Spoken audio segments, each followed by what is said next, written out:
Yung maghugas po ng puwet ng bata. Mga tatay minsan diring-diri.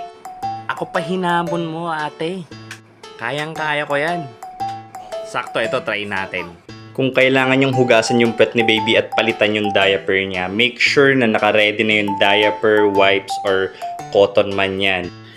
And make sure din na kapag pupunasan nyo na yung pupu, from front to back, lalo na kapag girl si baby, para maiwasan na din yung mga infections na galing sa pupu.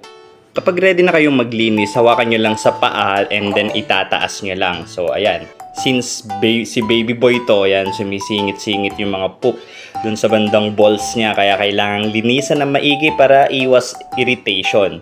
At napakayami kahit mabaho yan. Kayang-kaya kong linisin at magpalit ng diaper. Easy breezy. Yan, mga daddies, kaya nyo din ba to? O nandidiri talaga kayo sa mga poops? Lalo na pag yung mga newborn, yung mga first few days, kulay itim pa yan at napakalagkit at hirap. Ang hirap-hirap talagang tanggalin. And syempre, recommended ko din na gumamit na lang kayo ng cotton kasi nga mas tipid yon, cotton and water. At para mas mabango nga si baby, gamitan nyo na lang ng wipes.